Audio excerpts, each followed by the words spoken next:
यहाँ पर बहरहाल आज मैं आया हूँ तो कुछ अच्छा देखने को मिल रहा है, लेकिन वैसे यहाँ भी जो फस्तैयत, जबर और जुल्म शुरू था पाकिस्तान तहरीक इंसाफ के साथ, वो भी आप लोगों के सामने है।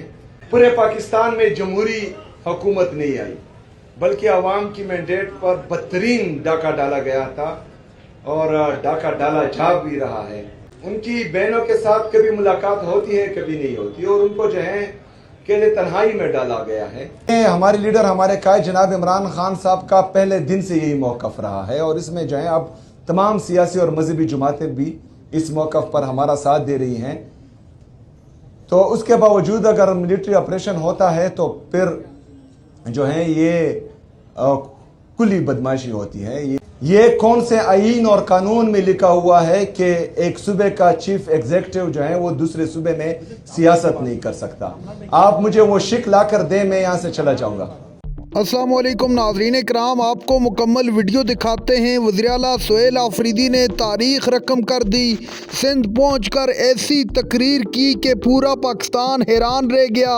सुहेल आफरीदी ने वाज़ेह तौर पर बता दिया कि अब मुज़ाकरात नहीं होंगे बल्कि फ़ैसले सड़कों पर किए जाएंगे, और 8 फरवरी के मुतालिक बड़ा ऐलान करते हुए कहा कि 8 फरवरी को पूरा पाकिस्तान जाम कर देंगे। आप ये वीडियो देखिए, फिर इस पर डिटेल में बात करते हैं। उनकी बहनों के साथ कभी मुलाकात होती है, कभी नहीं होती, और उनको जो है अकेले तन्हाई में डाला गया है और वहां पर मुसलसल रखा गया है जहां पर दहशतगर्दों को रखा जाता है।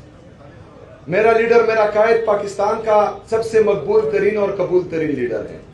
वो पाकिस्तान का साबका वज़ीर आज़म है, जिसको लंदन प्लान के तहत बैरूनी साजिश से गैर आईनी और गैर कानूनी तरीके से उसकी हुकूमत को खत्म किया गया था 9 अप्रैल 2022 को, और 9 अप्रैल 2022 से लेकर आज तक पूरे पाकिस्तान में जमहूरी हुकूमत नहीं आई, बल्कि अवाम की मैंडेट पर बदतरीन डाका डाला गया था और डाका डाला जा भी रहा है।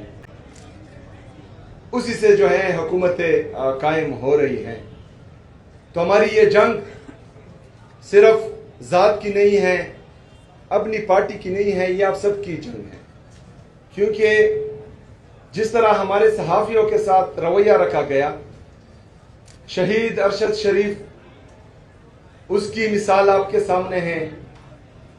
साबिर शाकिर साहब, मोईद पीरजादा साहब, अयाज मीर साहब और बहुत से सहाफी, मैं नाम लेते लेते थक जाऊंगा, लेकिन हमारे सहाफ़ी बरादरी के नाम ख़त्म नहीं होंगे जिन्होंने हक और सच का साथ दिया। ये वही सहाफ़ी हैं कि जब हमारी हुकूमत में हम गलत काम करते थे तो हमें भी तनकीद का निशाना बना दिया, लेकिन वो हक और सच के साथ करे थे। तो इसमें आप सब ने हमारा साथ देना है कि यहाँ पर बहरहाल आज मैं आया हूँ तो कुछ अच्छा देखने को मिल रहा है, लेकिन वैसे यहाँ भी जो फस्तैयत, जबर और जुल्म शुरू था पाकिस्तान तहरीक इंसाफ के साथ, वो भी आप लोगों के सामने हैं। तो जो सियासी जमातें हैं और जो सहाफ़ी बरादरी हैं, ये लाजिम और मलजूम है। हमारा एक दूसरे के बगैर गुजारा नहीं होता। तो हमने इंशाअल्लाह ताला आपका साथ देना है, आपके हक के लिए खड़ा होना है, और आपने जो है हमारे लिए खड़ा होना है, हमारे लिए आवाज़ उठानी है, और इसी तरह से जो है हम हकीकी जमहूरियत इस मुल्क में ला सकते। खैबर पख्तूनख्वा की आवाम पाकिस्तान तहरीक इंसाफ से मुतमईन है, इसलिए पूरे पाकिस्तान में वाहिद खैबर पख्तूनख्वा की हुकूमत है जो अवामी मैंडेट के साथ आई है।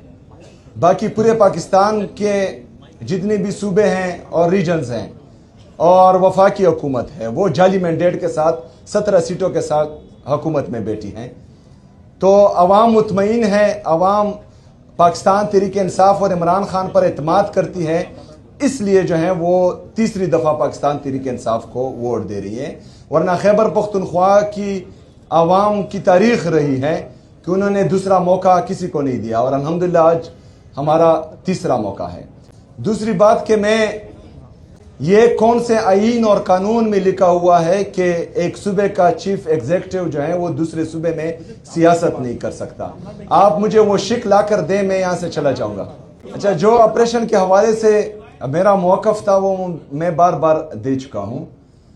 जो हमने अमन जिरगा किया था सूबाई असम्बली में, خیبر پختونخوا کی، اس میں ہم نے تمام سیاسی اور مذہبی جماعتوں کو اور ہر مکتبہ فکر کے لوگوں کو وہاں مدعو کیا تھا، اور تمام سیاسی جماعتیں اور مذہبی جماعتیں اور ہر مکتبہ فکر کے لوگ وہ 15 نکاتی ایجنڈا پر جو ہیں وہ متفق ہو چکے تھے، اور ان کے سائن موجود ہیں ابھی بھی۔ اس میں ایک یہ بھی تھا کہ ملٹری آپریشنز جو ہیں وہ کسی مسئلے کا حل نہیں ہیں، اور یہ ہمارے لیڈر، ہمارے قائد جناب عمران خان صاحب کا پہلے دن سے یہی موقف رہا ہے، اور اس میں جو ہے اب تمام سیاسی اور مذہبی جماعتیں بھی اس موقف پر ہمارا ساتھ دے رہی ہیں۔ تو اس کے باوجود اگر ملٹری آپریشن ہوتا ہے تو پھر جو ہے یہ کلی بدماشی ہوتی ہے، یہ جو ہے آپ کو پھر مشوروں میں شامل نہیں کرتے۔ ڈائلاگس ہونے چاہیے، لیکن ڈائلاگس میں آپ دیکھتے ہیں کہ سامنے والا با اختیار کتنا ہے۔ اس طرح جو ہے کل تحریک تحفظ آئین پاکستان کی کے قافلے کے ساتھ پنجاب میں ہوا، ان کے گاڑیوں کی شیشے توڑے گئے، محمود چغزئی صاحب کے بیٹے پر ہاتھ ڈالا گیا، علامہ راجہ ناصر صاحب کے صاحبزادے پر ہاتھ ڈالا گیا۔ تو اس میں اگر آپ کو کوئی دعوت دیتا ہے ڈائلاگس کی تو پھر ان کی نیت کا پتہ چلتا ہے کہ ان کی نیت کیا ہے۔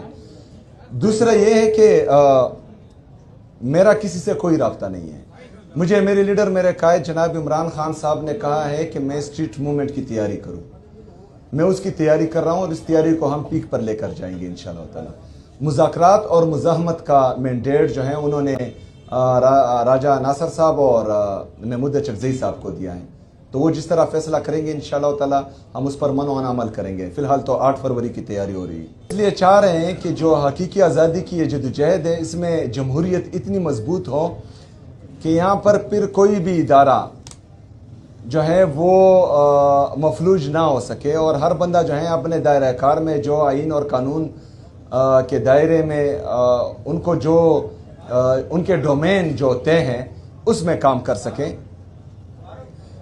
تو وہی جدوجہد ابھی جاری ہے۔ خیبر پختونخوا میں میرے 2 مہینے ہو چکے ہیں۔ میں یہ بھی چاہتا ہوں کہ صوبہ سندھ جس طرح پاکستان تحریک انصاف اور خیبر پختونخوا کی حکومت صوبہ سندھ کے پانی کے معاملے پر ان کا ساتھ دیا تھا۔ ناظرین کرام، آپ نے ویڈیو دیکھی، وزیراعلیٰ سہیل آفریدی نے سندھ میں کھڑے ہو کر واضح طور پر بتا دیا کہ ابھی تک جو ہمارے ساتھ سندھ حکومت نے رویہ اپنایا ہے وہ بالکل ٹھیک ہے، اس کے بعد کیا ہوگا میں نہیں جانتا، لیکن پنجاب میں جو ہمارے ساتھ پنجاب کی حکومت نے کیا وہ میں زندگی بھر نہیں بھولوں گا۔